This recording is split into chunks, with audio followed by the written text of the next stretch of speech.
Hi అండి, అందరికీ నమస్కారం. ప్రతిరోజులాగే నేను ఈరోజు నీకు దేహమే దేవాలయము అనే కాన్సెప్ట్ గురించి కాకుండా, ఇప్పుడు మనం మార్గశిర మాసంలో ఉన్నాం కదా. మార్గశిర మాసంలో కొన్ని ప్రాంతాల్లో మార్గశిర మాసం లక్ష్మీవారం శ్రీ మహాలక్ష్మి వ్రతాన్ని ఆచరిస్తారు. ఆ ఆచరణ గురించి, వ్రత విధానం గురించి నేను మీకు తెలియచేసే ప్రయత్నం చేస్తాను. నేను తెలుసుకుంటూ మీకు తెలియజేసే ప్రయత్నం చేస్తాను. మార్గశిర లక్ష్మీవారం శ్రీ మహాలక్ష్మి వ్రతం.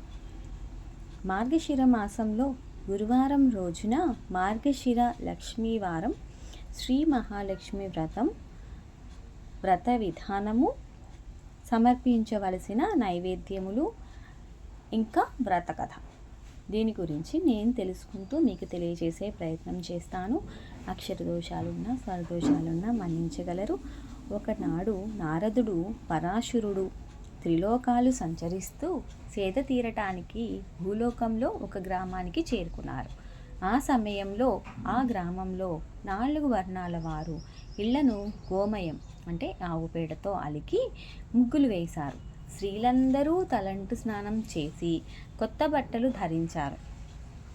లక్ష్మీ పూజ చేయటానికి 4 వర్ణాల వారు కలిసి ఒక చోట చేరి లక్ష్మీదేవి ప్రీతి కొరకు గానం చేస్తుండగా వారి భక్తికి ఆశ్చర్యం వేసిన నారదుడు పరాశర మహర్షితో, మహర్షి, ప్రజలంతా కలిసి ఇంత ఆనందంగా చేస్తున్న పూజ ఏమిటి?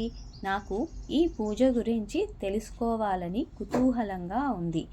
ఈ పూజ గురించి వివరంగా తెలియపరచండి అన్నారు. గురువారం చేసే ఈ పూజను లక్ష్మీ పూజ అంటారు. సంవత్సరానికి ఒకసారి వచ్చే మార్గశిర మాసం ఈ పూజ చేయటానికి శ్రేష్టమైనది, లక్ష్మీదేవికి చాలా ప్రీతికరమైనది అని పరాశర మహర్షి నారదుడికి తెలిపారు. నారదుడు, మహనీయ, ఈ పూజను ఇంతకుముందు ఎవరైనా చేశారా? చేస్తే ఎవరు చేశారో, వారికి ఏ ఫలం కలిగిందో తెలియచేయండి అనగా పరాశరుడు కథ చెప్పడం మొదలుపెట్టాడు.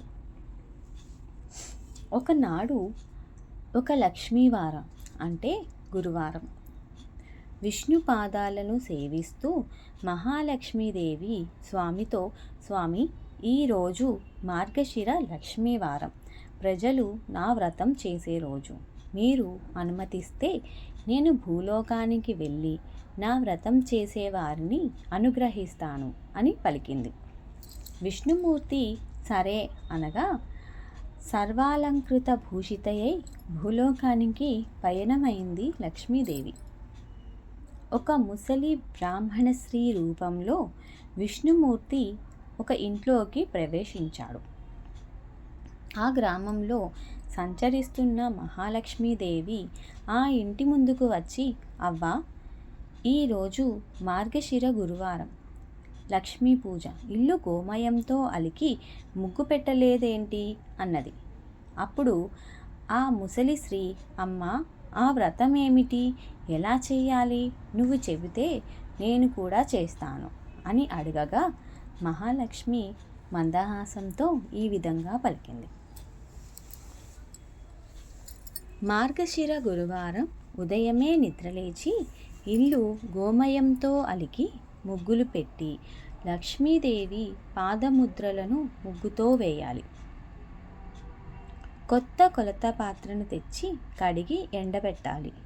దాన్ని వివిధ రకాలైన ముగ్గులతో, బొమ్మలతో అందంగా తయారు చేయాలి. శుచిగా స్నానం చేసి ఒక పీటను తీసుకొని దానిని కడిగి దాని మీద కొత్త ధాన్యం పోయాలి. దాని మీద కొలత పాత్రను ఉంచి పసుపు నీటితో కడిగిన పోచెక్క అంటే వక్కను ఉంచాలి. తెల్ల ధాన్యాన్ని ఈ మాసంలో కొలవాలి. మనసులో కోరికను చెప్పుకొని కొద్దిగా తెల్లధాన్యాన్ని కొలత పాత్ర మీద పోయాలి. ఎరుపు రంగు వస్త్రాన్ని దాని మీద ఉంచి ఎర్రని పూలతో పూజించి శ్రీ మహాలక్ష్మిని తలుచుకొని దీపారాధన చేయాలి. మొదట పాలు నైవేద్యంగా పెట్టాలి. తర్వాత నూనె వాడకుండా నేతితో చేసిన పిండి వంటలను మాత్రమే నైవేద్యంగా పెట్టాలి. ఇది ఒక విధానం. ఇంకా వేరే విధానం అంటే ఇంకొక పద్ధతి కూడా ఉందండి. అది తెలుసుకునే ప్రయత్నం చేద్దాము. అది నేను నెక్స్ట్ వీడియోలో పోస్ట్ చేస్తాను. ఈరోజుకి శుభమస్తు. లోకా సమస్త సుఖినో భవంతు. సర్వేషాం శాంతిర్భవతు. ఏమైనా దోషాలుంటే మన్నించగలరు. ఈరోజుకి స్వస్తి.